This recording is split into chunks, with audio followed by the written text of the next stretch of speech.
L'histoire est pleine de grands conquérants, dont beaucoup ont des histoires d'origine très impressionnantes. Par exemple, Alexandre le Grand était le fils d'un roi. Jules César était issu d'une famille aristocratique qui descendait d'une déesse. Les grands conquérants ne sont généralement pas issus de familles relativement insignifiantes vivant sur des îles appauvries. Mais il se trouve que c'est là que commence notre histoire. Au début du XVIIIe siècle, l'île de Corse faisait partie de la République de Gênes, jusqu'au jour où la Corse a dit « nous déclarons notre indépendance et cela ne vaut probablement pas la peine que vous essayiez de nous en empêcher. » Gênes a répondu « Vous avez raison, ça vaut pas la peine qu'on essaie de vous arrêter. Et la France, vous voulez acheter cette île ?» Et la France a dit « Bien sûr ». C'est ainsi que la Corse est devenue la France, juste à temps pour que Napoléon naisse français. Néanmoins, de nombreux Corses n'apprécient pas leur nouveau conquérant. Dès son plus jeune âge, Napoléon développe des sentiments anti-français. Le père de Napoléon, en revanche, a rapidement adopté ses nouveaux suzerains français, ce qui a créé une certaine tension entre le père et le fils. D'un autre côté, Napoléon adore sa mère, qui est sans conteste la gardienne de la maison. Et même si elle punissait sévèrement Napoléon, il la respectait.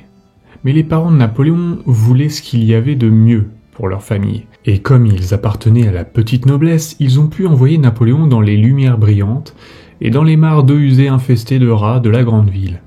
Napoléon est allé à l'école militaire en France. Là-bas, il fut malmené. On s'en prenait à lui à cause de son accent corse, du manque de richesse de sa famille, et cela n'aidait probablement pas qu'il ait aussi un peu la puce à l'oreille. Mais il savait se débrouiller et chaque jour, on pouvait le trouver en train de préparer des sandwichs à la ratatouille pour le petit-déj. Il passait le plus clair de son temps seul et adorait lire sur les grands conquérants de l'histoire. Il apprenait à connaître Jules César et se demandait si, un jour, il pourrait lui aussi tutoyer une quelconque renommée. Il excellait en mathématiques et en géographie et, lorsqu'il a obtenu son diplôme à l'âge de 16 ans, il a été nommé sous-lieutenant dans un régiment d'artillerie. Le titre de sous-lieutenant peut sembler bien doux à un raté comme vous, mais Napoléon avait un petit quelque chose qui s'appelait l'ambition, des tonnes d'ambition. Et il ne se contentait pas d'être un simple officier subalterne, il voulait gravir les échelons. Malheureusement pour lui, c'est pas évident. La société française est trop fermée. Les postes sont attribués en fonction de la noblesse et non du talent. Le jeune Napoléon se sentait un peu coincé. Ce serait pas désagréable qu'une révolution vienne changer tout ça ? Quelles sont les chances ? La Révolution française est là. La Bastille est renversée, les têtes sont coupées, le roi est renversé à son tour. La Révolution promet de supprimer l'ancienne hiérarchie sociale, de rendre tout le monde un peu plus égal. Napoléon ne se soucie guère de la violence des foules, mais si cela lui permet de gravir les échelons, il est partant. Il commence à se battre pour défendre la Révolution. Il a réprimé une contre-révolution soutenue par les Britanniques à Toulon et a été promu. Il a réprimé un soulèvement royaliste à Paris et a été promu. Et comme ses prouesses militaires sont de plus en plus reconnues, on lui confie même sa propre armée. C'est une progression étonnante pour un jeune homme d'origine modeste. Les rêves les plus fous de Napoléon se réalisent. Mais Napoléon pensait aussi qu'il pourrait améliorer son statut social en épousant une femme riche et plus âgée que lui. C'est donc à cette époque que Napoléon s'est mis en quête d'une femme. Néanmoins, il n'avait pas de succès particulier avec les femmes et la plupart d'entre elles ne voulaient rien savoir de lui. Heureusement, il finit par rencontrer Joséphine, une mère célibataire vieillissante qui était très endettée et avait besoin de stabilité. Elle accepta donc de l'épouser, bien qu'elle le trouva extrêmement dégoûtant au début. À l'insu de Napoléon, cependant, Joséphine a une réputation de femme aux mœurs légères. Alors que Napoléon tombe éperdument amoureux de sa nouvelle femme, celle-ci tombe éperdument amoureuse d'un homme nommé Hippolyte. Napoléon ne tardera pas à quitter son foyer et à partir en guerre. Car pendant que la France fait sa révolution, les tensions montent en Europe. La France s'est donc retrouvée en guerre avec le reste de l'Europe, et la guerre de la première coalition a commencé. Au début, la France est en difficulté, mais elle commence à s'en sortir étonnamment bien. Dans de nombreux territoires conquis, elle commence à établir des républiques sœurs, exportant ses idées révolutionnaires à travers l'Europe. En 1796, elle planifie une attaque sur 3 fronts pour s'emparer de Vienne et mettre l'Autriche hors de combat, avec 2 magnifiques armées dans le nord pour botter les fesses et Napoléon dans le sud pour faire un peu diversion. Pour la première fois, Napoléon va mener une campagne militaire. C'est l'occasion pour lui de faire ses preuves, d'être quelqu'un. Et quel général il s'est avéré être. L'armée qu'on lui a confiée est démoralisée, manque d'équipement et est sous-payée, mais Napoléon la galvanise par des discours inspirés et l'emmène en Italie. Il était en infériorité numérique et sa campagne était en partie destinée à être un spectacle, mais il en fait le spectacle principal. Alors que les 2 armées du Nord sont retenues, Napoléon fait des progrès stupéfiants. Dans une manœuvre caractéristique de Napoléon, il divise magistralement ses ennemis en 2 et les affronte séparément, mettant la Sardaigne hors de combat et les Autrichiens en fuite. Lors de la célèbre bataille de Lodi, il participe à la mêlée, vise lui-même les canons, se couvre debout et gagne le respect total de ses hommes. Ceux-ci le respectent tellement que lorsqu'il ordonne un assaut presque suicidaire sur le seul pont de la ville, ses hommes se jettent dessus et s'en emparent malgré la résistance acharnée des Autrichiens. Pour Napoléon, c'était ce dont il avait besoin pour confirmer qu'il était le plus grand homme qui ait jamais existé. Alors que Napoléon déferle sur le nord de l'Italie, les Italiens acclament son arrivée. « Oui, je suis ici pour vous libérer de vos cruels oppresseurs autrichiens et les remplacer par des Français. » Napoléon pille sur son passage, renvoyant les richesses en France pour soutenir l'économie du pays, mais payant aussi à ses hommes le premier véritable argent qu'ils aient vu depuis des années. Le pape, ayant soutenu les Autrichiens, Napoléon va brièvement lui donner une gifle. Alors qu'il commence à s'approcher de Vienne, les Autrichiens, épuisés, sont contraints de faire la paix. Napoléon, supervisant lui-même les négociations. Il vient d'éliminer l'Autriche de la guerre à lui tout seul. Ah oui, au fait, il n'avait que 28 ans. Dans les territoires italiens qu'il a conquis, Napoléon établit de nouvelles républiques sœurs françaises, rédigeant même les constitutions et organisant les gouvernements lui-même. Ce n'est pas quelque chose qu'un général fait généralement. À son retour en France, il est acclamé comme un héros et le gouvernement extrêmement impopulaire craint qu'il n'ait des idées assoiffées de pouvoir. Il est donc convenu qu'il s'éloigne de la France pour se rendre en Égypte, où il pourrait peut-être compromettre l'accès des Britanniques à l'Inde. Napoléon, désireux d'acquérir plus de gloire, a emmené avec lui une équipe d'érudits. Mais l'amiral britannique Nelson est venu détruire sa flotte, et une force anglo-ottomane l'a vaincu à Acre. Napoléon abandonne alors ses hommes et rentre en France.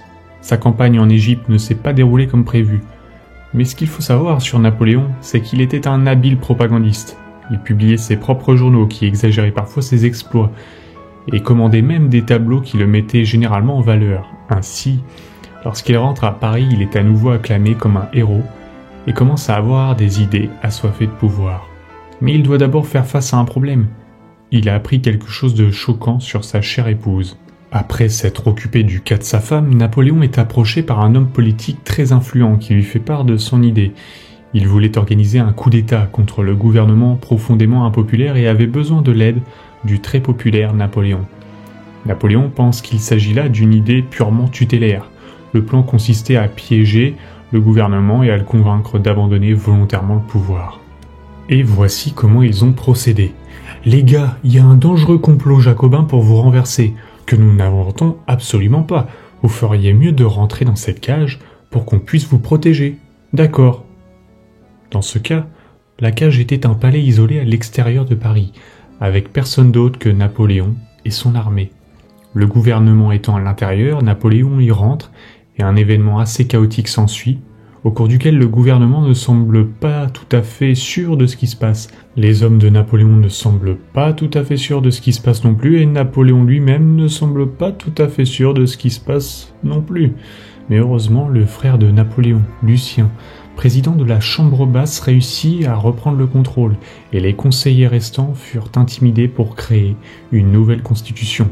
C'est ainsi qu'un nouveau gouvernement a été créé, avec cette fois 3 consuls à sa tête. Mais après que Napoléon ait procédé à quelques réécritures, il n'y a finalement qu'un seul homme à la tête du pays, le premier consul, c'est-à-dire lui. Au cours des années qui ont suivi, il s'est efforcé de consolider son pouvoir et est devenu un dirigeant qui contrôlait totalement la France. Au fait, il a que 30 ans. La France est désormais dirigée par ce qui est peut-être le plus grand chef militaire de l'époque. Peut-être le plus grand? Non, certainement. Eh bien, c'est maintenant qu'il a l'occasion de le prouver. À l'époque où Napoléon était encore en Égypte, dans la peau d'Indiana Jones, la France était en France, dans la peau de la France. Elle avait conquis encore plus de territoire et se disait « le Piémont, vous avez des idéaux révolutionnaires. La Suisse, vous en avez aussi. Rome, pareil. Tout le monde a des idéaux révolutionnaires. » Alors que la France continue de propager la révolution et que Napoléon est occupé en Égypte, les puissances européennes estiment que le moment est venu de passer à la deuxième phase. Et la guerre de la deuxième coalition commence. Et cette fois, leur grand méchant copain, la Russie, est là pour ramener les Français à Bordeaux. Et elle les a ramenés, c'est ce qu'ils ont fait. La France s'est fait exploser.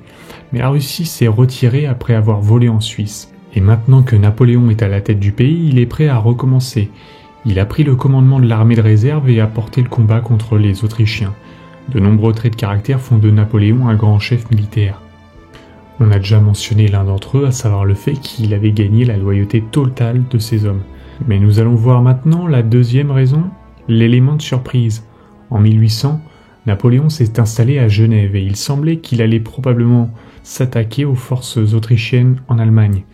Il est impossible qu'il soit assez fou pour déplacer toute son armée vers le sud, à travers les Alpes, pour attaquer par surprise les Autrichiens qui assiègent Gênes.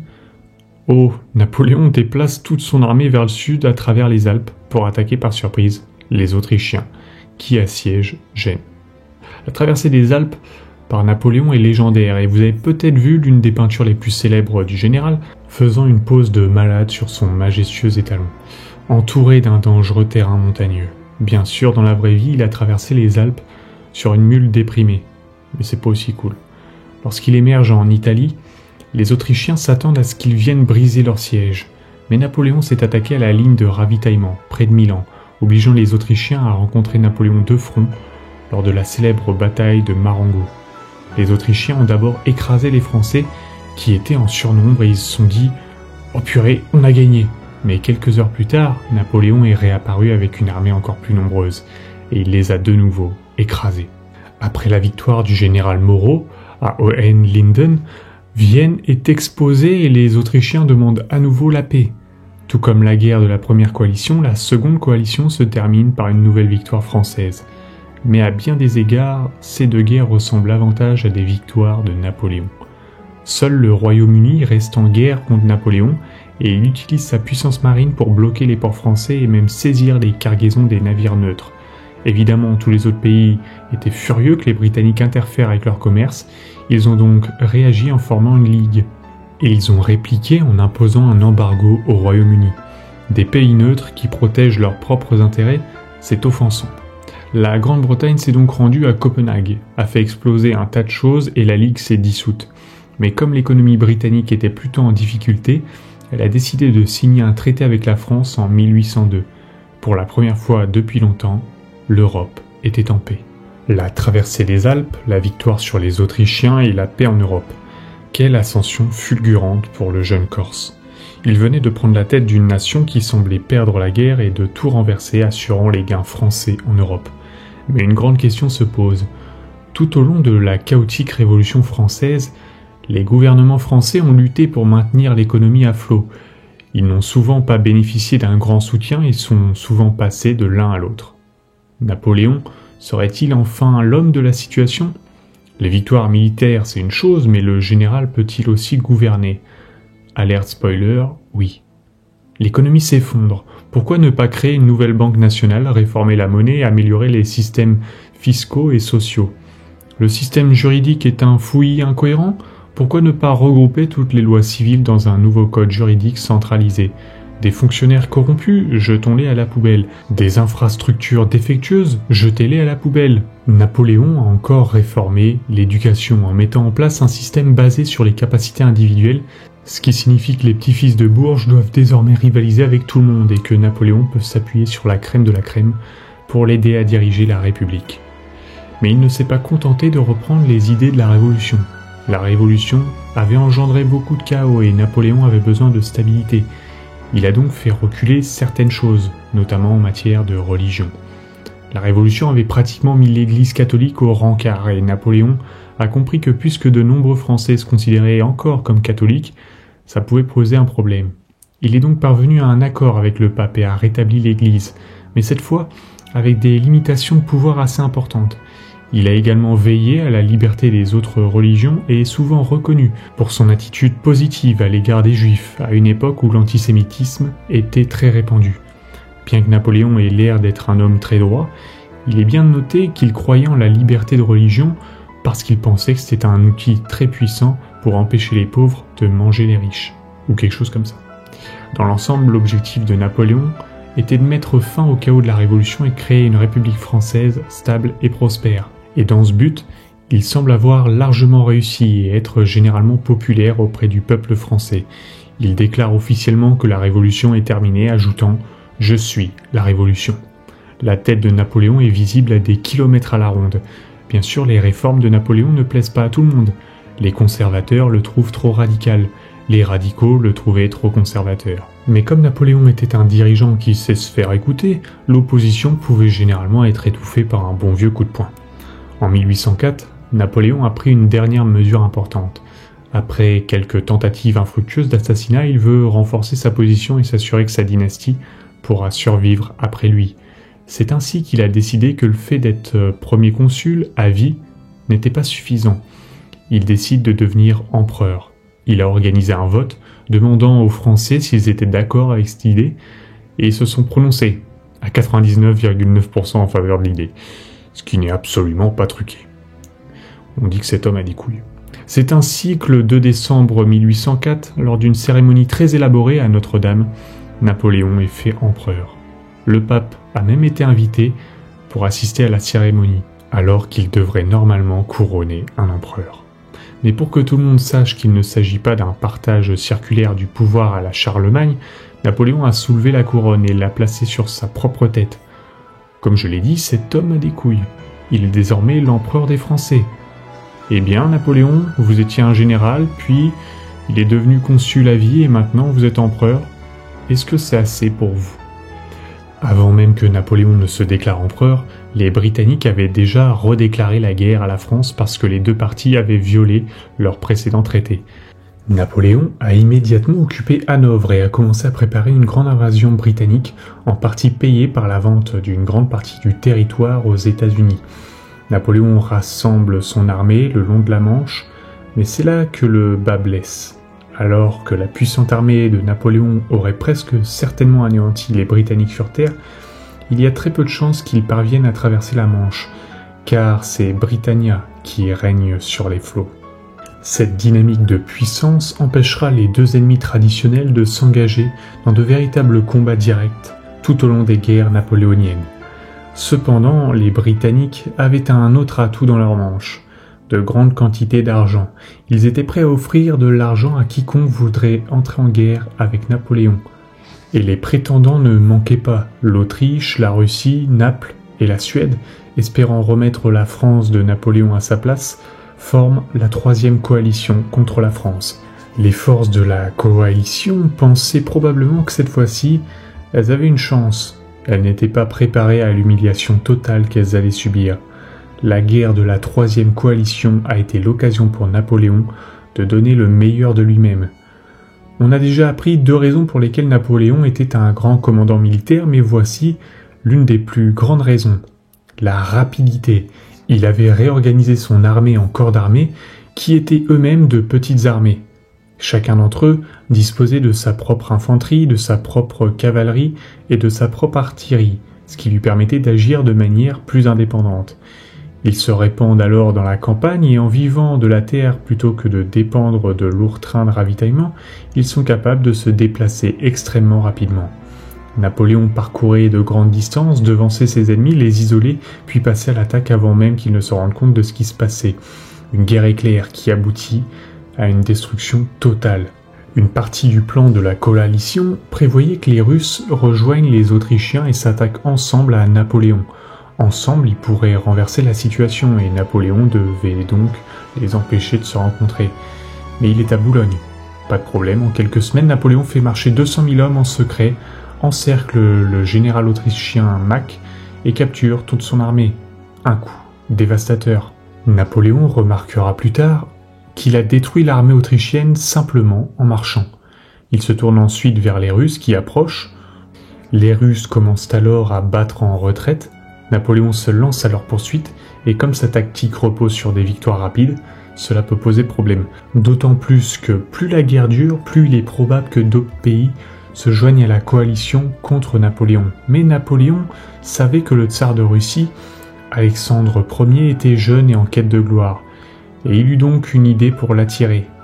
Les forces alliées se tournent vers Napoléon, qu'elle croit désormais en position vulnérable. Il a été piégé à Austerlitz et pour faire croire à sa retraite, il a même évacué les hauteurs. Un épais brouillard s'installe, masquant le centre de Napoléon tandis que les alliés mordent à l'hameçon et s'installent sur les hauteurs. De là, il repère le flanc droit de Napoléon qui semble très faible et descendent sur les hauteurs pour aller le chercher. Il ne se doutait pas que c'était exactement ce que Napoléon espérait qu'il fasse. L'instant d'après, une importante force française émergeait du brouillard et lançait un énorme assaut central sur la colline. Alors que les hommes tentent de fuir à travers les lacs gelés, Napoléon ordonne à son artillerie de tirer sur la glace, provoquant la noyade d'un nombre indéterminé d'entre eux. C'est le chef-d'œuvre de Napoléon, et l'Autriche est à nouveau contrainte de faire la paix avec la France. Puis, avec la conquête française de Naples en 1806, la guerre de la Troisième Coalition s'achève sur une nouvelle victoire de Napoléon. C'est la troisième fois que Napoléon doit donner une bonne fessée à l'empereur autrichien François. Ainsi, avec le traité de paix de 1805, Napoléon est déterminé à le punir. L'empereur autrichien est contraint de céder des territoires, de verser d'importantes indemnités et promet de ne plus jamais combattre Napoléon. Pour l'instant, la Russie, la Suède et le Royaume-Uni restent en guerre contre la France, mais aucun d'entre eux n'est en mesure de représenter une menace sérieuse. Napoléon se met donc au travail pour renforcer son emprise sur l'Europe. Il confie les territoires capturés à sa famille et à ses amis et surtout il crée une nouvelle confédération en Allemagne dont il est le garant. Voyant son influence en Allemagne réduite à néant, l'empereur François reconnaît la réalité et dissout officiellement le Saint-Empire romain germanique, une entité qui existait depuis plus de 1000 ans. Mais les nouvelles ne sont pas toutes bonnes pour Napoléon. D'une part, l'Espagne s'était alliée à la France en 1804, parce que les Britanniques ne pouvaient pas s'empêcher de faire sauter les navires espagnols, et Napoléon espérait qu'une flotte franco-espagnole combinée serait éventuellement en mesure d'envahir l'Angleterre. Malheureusement, il apprend que l'amiral britannique Nelson a engagé sa flotte à Trafalgar. Normalement, dans les batailles navales, les bateaux se mettent de côté pour tirer avec leurs canons, mais Nelson les envoie de front, l'éperon en premier. Était-ce parce qu'il était idiot ? Non. Il le fait parce qu'il est un génie lui aussi. Il a réussi à percer la ligne franco-espagnole et à déchaîner l'enfer. Sa victoire a permis aux Britanniques de contrôler la mer et sa mort au cours de la bataille l'a fait entrer dans la légende. Les espoirs de Napoléon quant à une future invasion britannique s'envolent. Mais c'est pas tout. Napoléon espérait également obtenir la paix sur le continent, mais cela semblait peu probable, car le roi de Prusse était sous la pression de sa femme. En octobre 1806, la Prusse, forte de sa célèbre tradition militaire, rejoint la coalition et déclare la guerre, ce qui marque le début de la guerre de la 4e coalition. Malheureusement, le roi de Prusse, Frédéric Guillaume III, n'est pas le plus malin.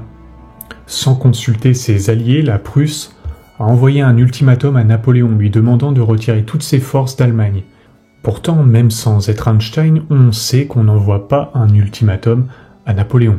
De toute évidence, Napoléon est passé à l'acte. L'armée prussienne était assez dépassée lorsqu'elle a rencontré Napoléon lors des batailles jumelles d'Iéna et d'Ostert. Il s'en est fallu peu. Même le corps du maréchal de Vos, en infériorité numérique à Ostert, a fait fuir les Prussiens et Napoléon s'est lancé dans une poursuite impitoyable de son ennemi en fuite, prenant Berlin et décimant les forces prussiennes en l'espace d'un mois. Frédéric Guillaume et les restes de son armée se déplacent vers l'est. À ce stade, les forces de Napoléon sont assez fatiguées, l'hiver est arrivé et les conditions sont déplorables. Il s'attendait à ce que les deux camps s'installent dans leur quartier d'hiver, mais la Russie décida de tenter une attaque hivernale inattendue. S'ensuit une série de batailles brutales qui font payer un lourd tribut aux deux camps, dont la vicieuse bataille d'Elia, qui n'a rien à voir avec Évelyne, qui a été livrée dans le blizzard. Les hommes sont morts de froid, et beaucoup ont déserté.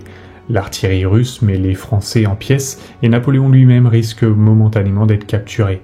Finalement, l'armée française est sauvée grâce à une charge de cavalerie légendaire menée par le flamboyant commandant de cavalerie de Napoléon, Murat.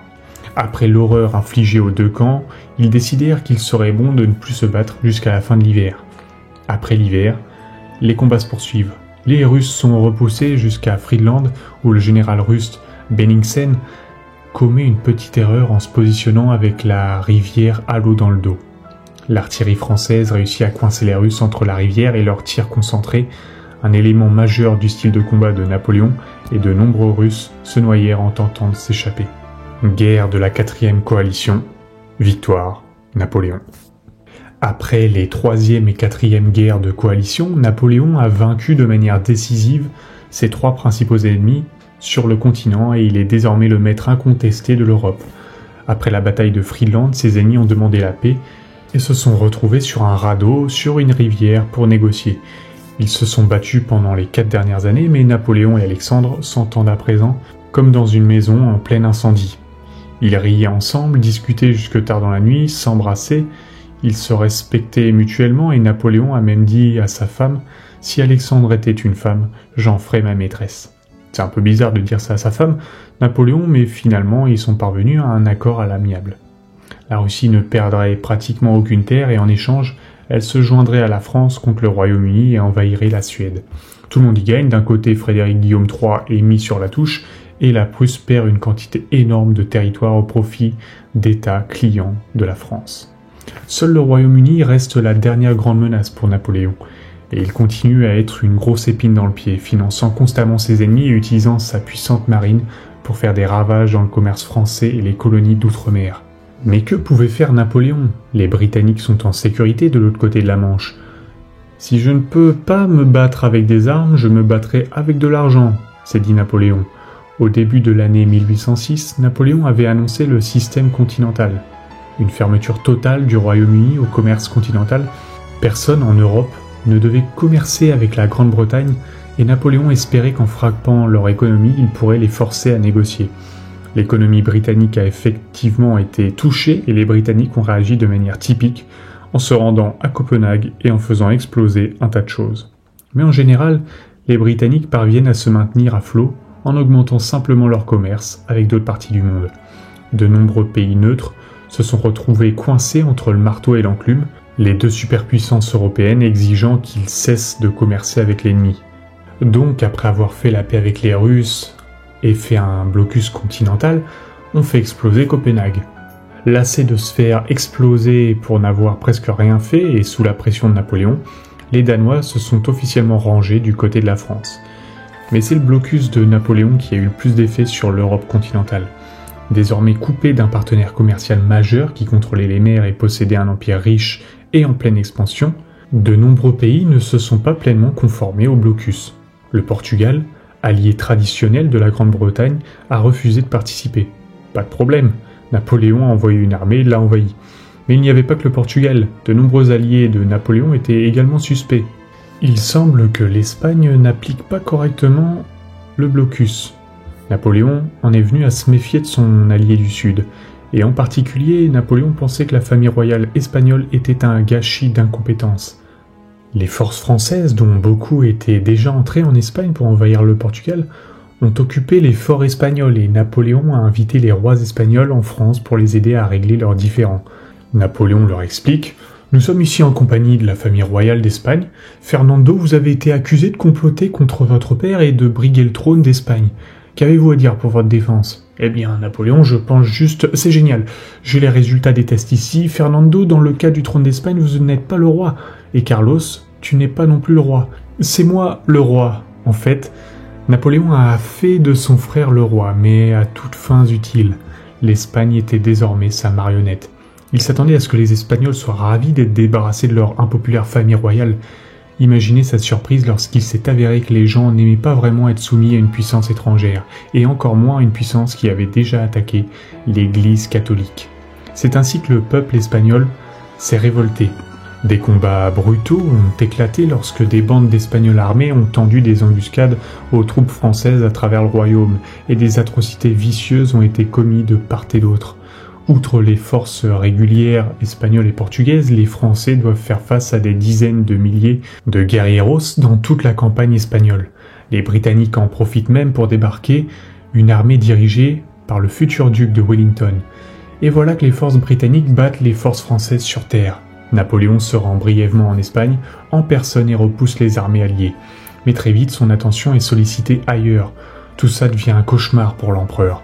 Il excellait dans les guerres traditionnelles, mais ce conflit s'apparentait davantage au Vietnam de Napoléon. Le conflit allait immobiliser des centaines de milliers de soldats et des ressources pendant des années. Napoléon n'a jamais pu briser la volonté du peuple espagnol. Ce problème affaiblit sa position en Europe. Voyant que Napoléon est désormais coincé en Espagne, et avec un financement britannique, l'Autriche a décidé que peut-être, juste peut-être cette fois, elle aurait une chance. Et c'est le cas? Non. Napoléon les a vaincus en 4 mois seulement. C'était rapide, mais c'était pas vraiment facile.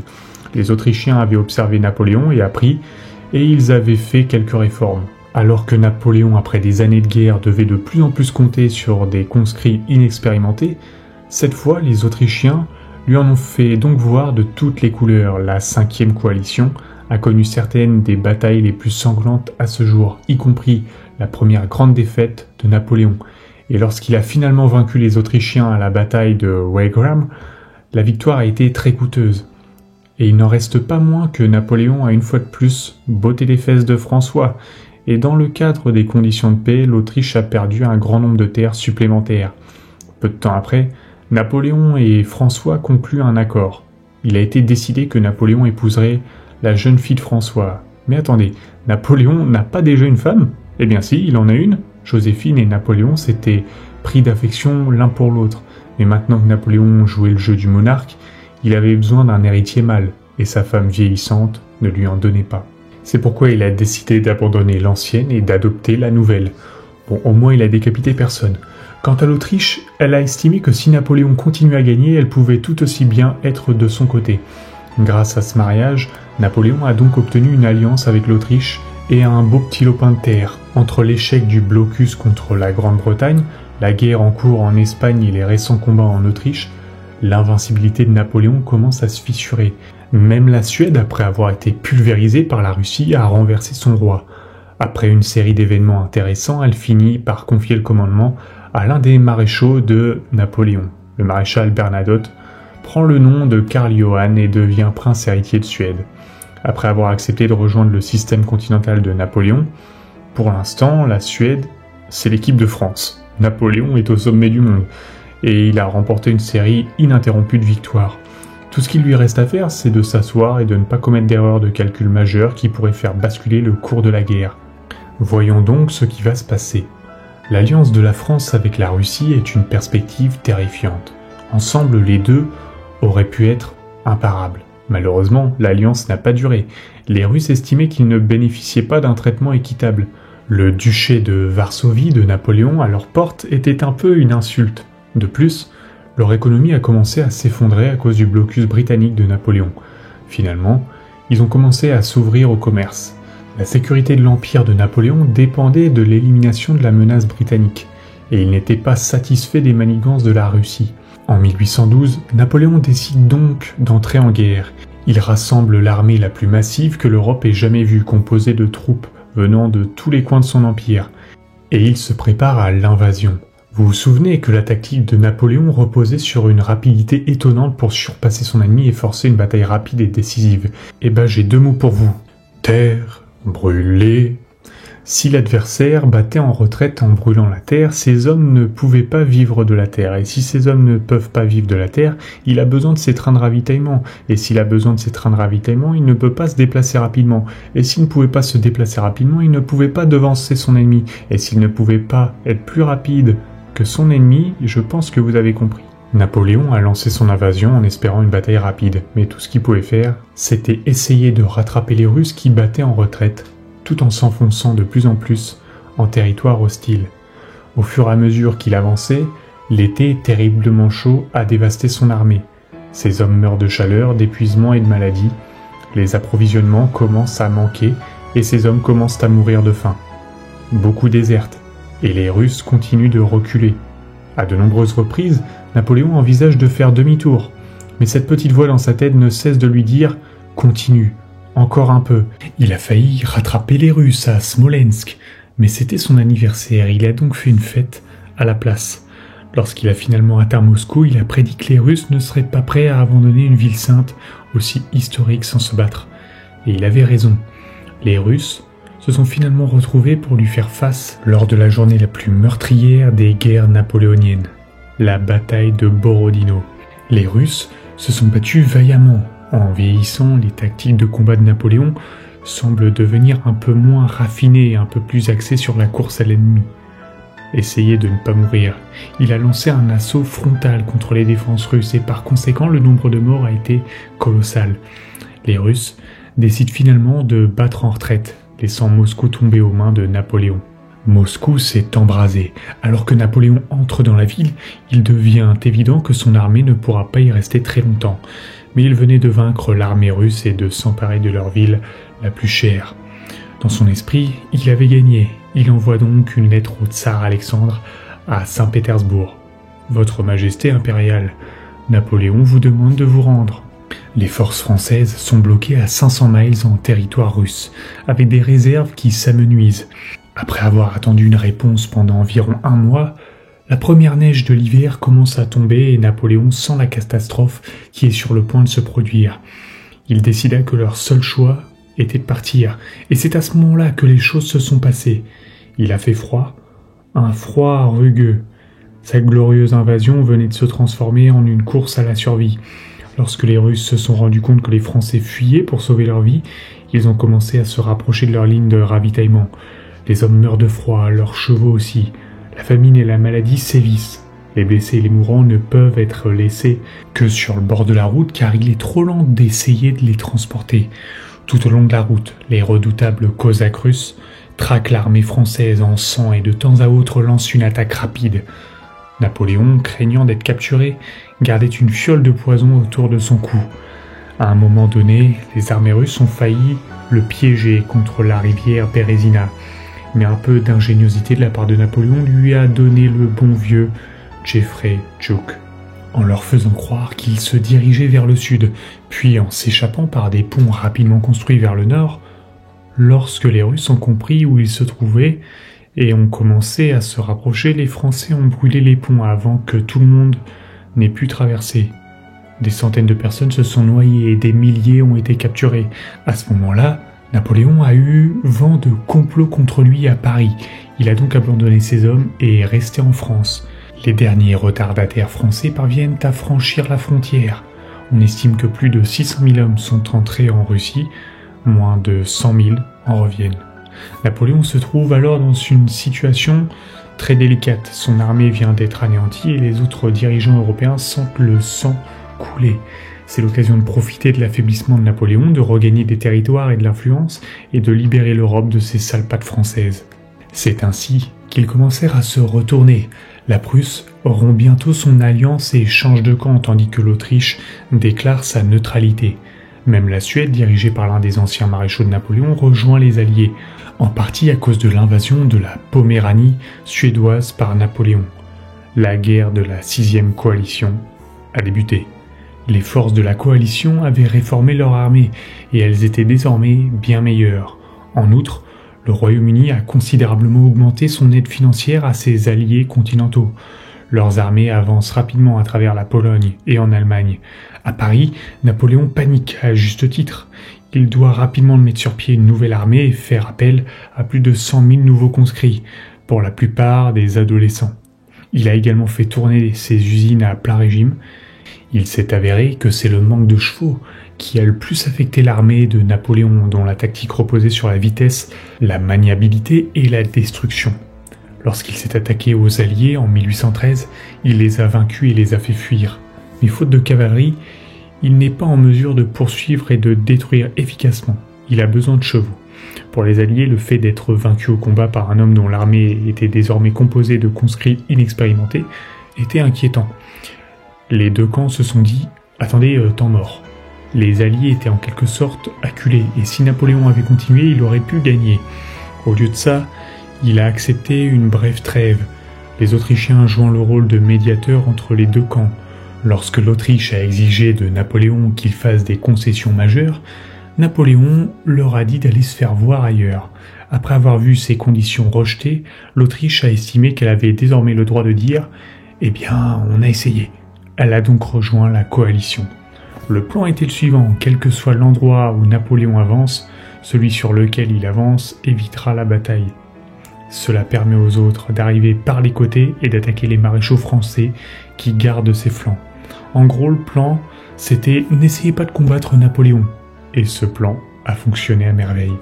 Les Alliés remportent un certain nombre de victoires qui permettent à Napoléon de se replier vers la ville de Leipzig, où il tient bon une dernière fois.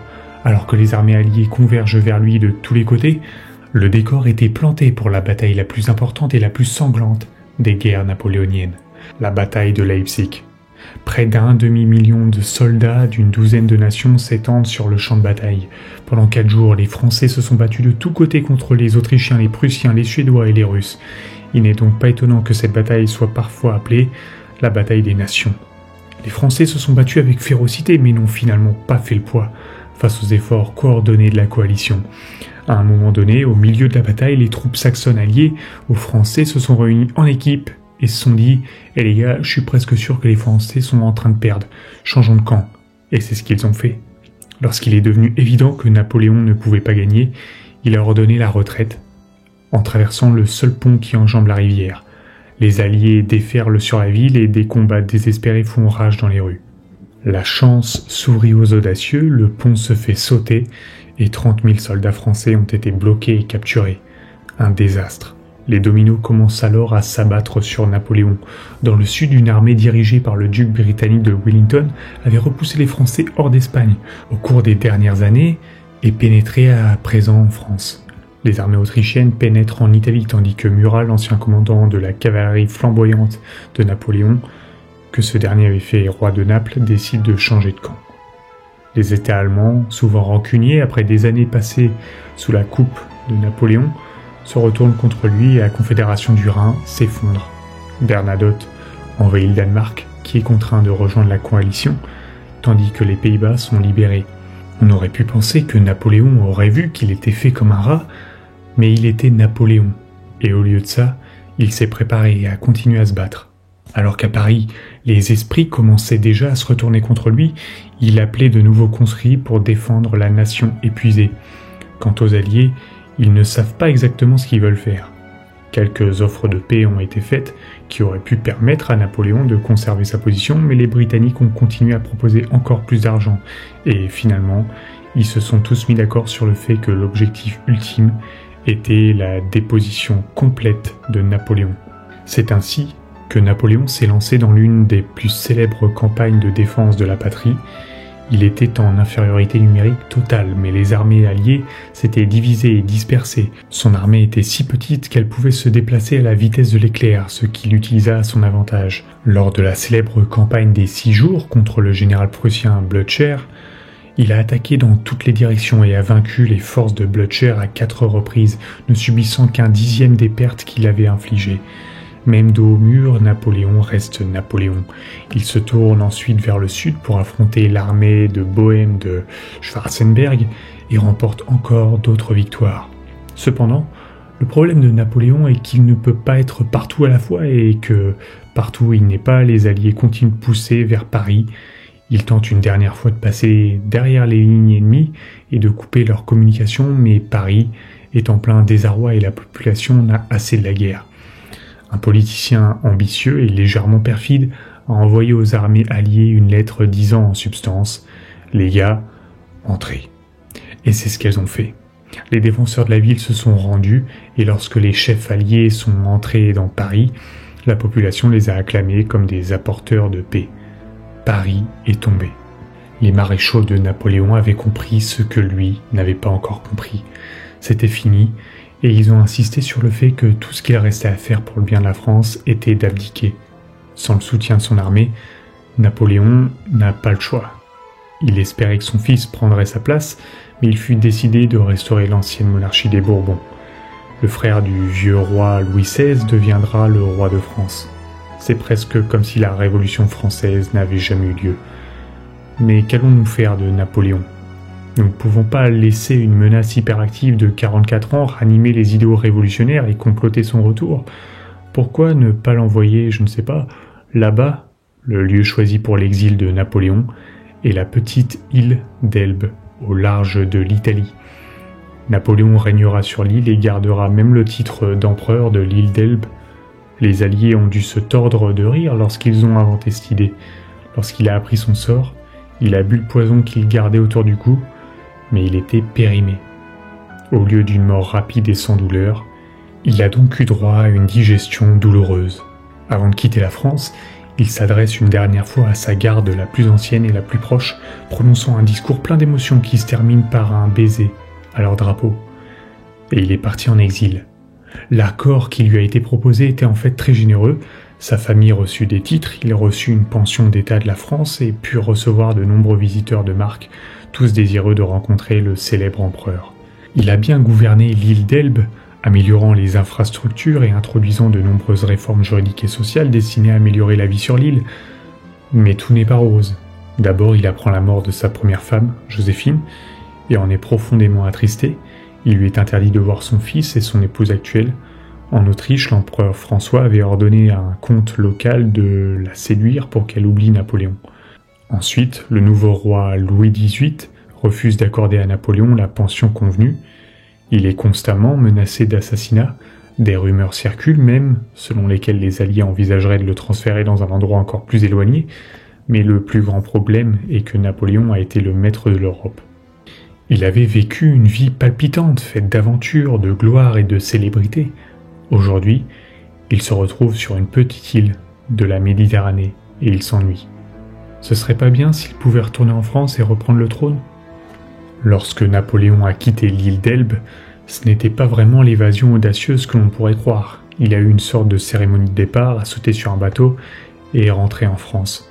Il emmène avec lui une armée d'1 millier d'hommes et entame son voyage vers Paris. Or, à Paris, il y avait maintenant un nouveau roi.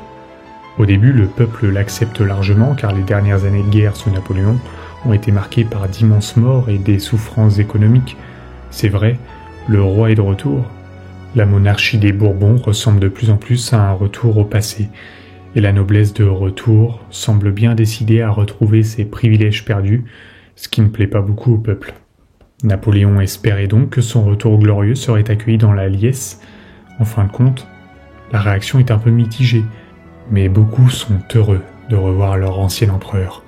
Alors que Napoléon poursuit sa route, le roi envoie des bataillons d'hommes pour l'arrêter, mais ils sont en grande partie composés d'anciens soldats de Napoléon, souvent mécontents des réformes militaires du roi Louis. Ainsi, lorsqu'ils ont reçu l'ordre de l'arrêter, ils n'ont tout simplement pas pu le faire.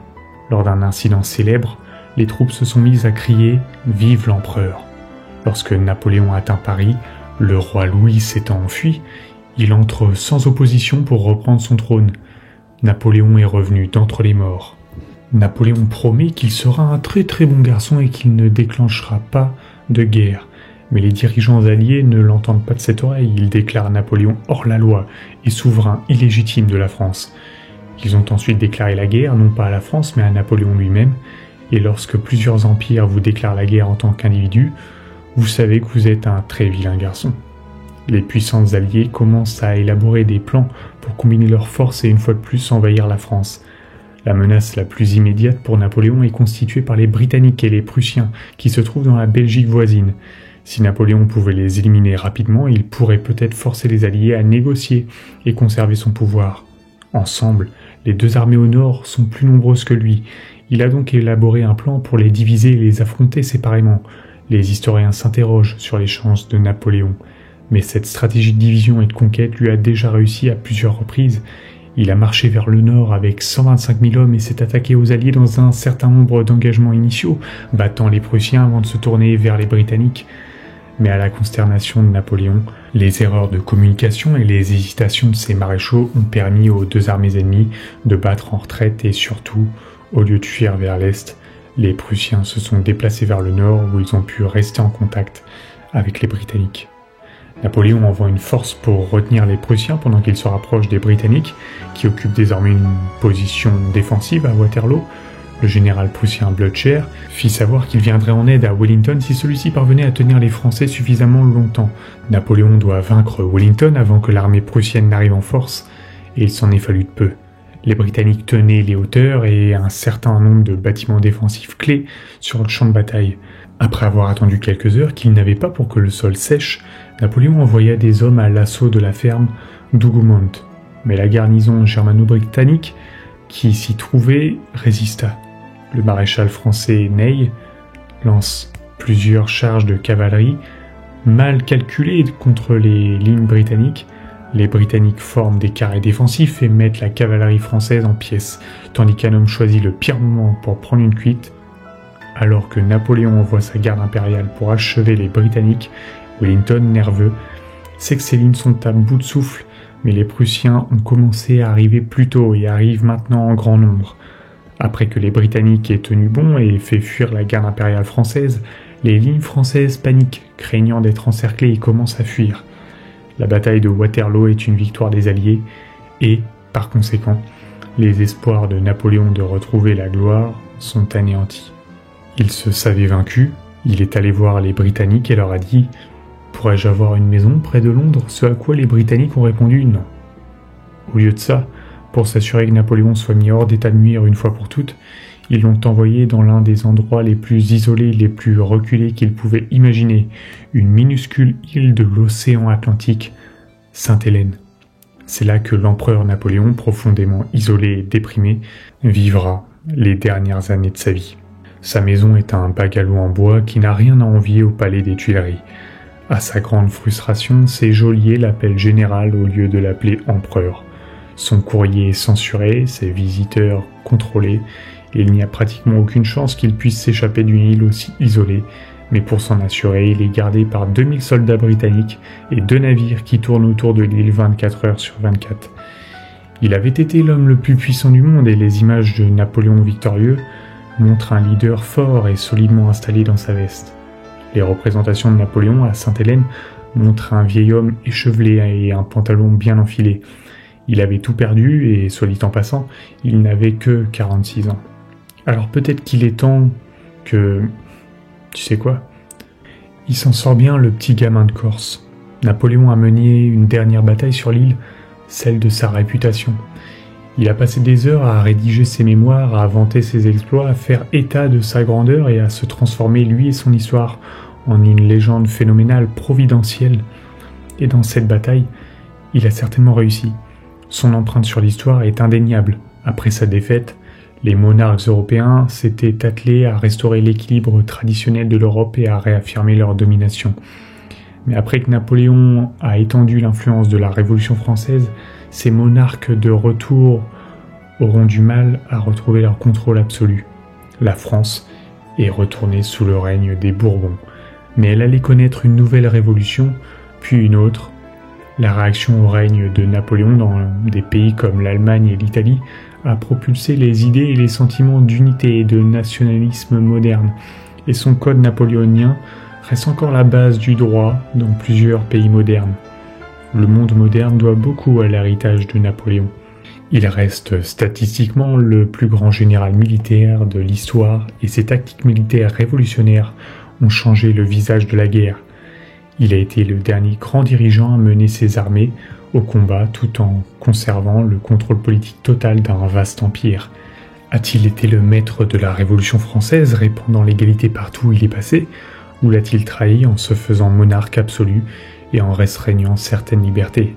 A-t-il été un conquérant ambitieux et agressif, déterminé à mettre l'Europe à genoux, ou s'est-il simplement défendu contre une Europe agressive décidée à réduire son pouvoir ? Certaines choses continuent à être débattues. Napoléon meurt à l'âge de 51 ans, officiellement d'un cancer de l'estomac, mais certains pensent qu'il a pu être empoisonné.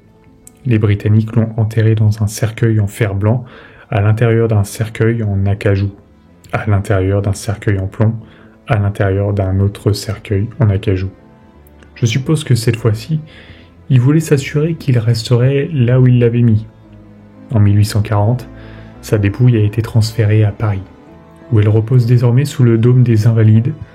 L'homme aux origines modestes, à l'ambition démesurée, à la détermination impitoyable, à l'habileté sans faille sur le champ de bataille et à une bonne dose de chance qui était déterminée à marquer l'histoire de son empreinte, y est parvenu. Il n'y a pas d'immortalité, disait-il, que le souvenir qui reste dans l'esprit des hommes.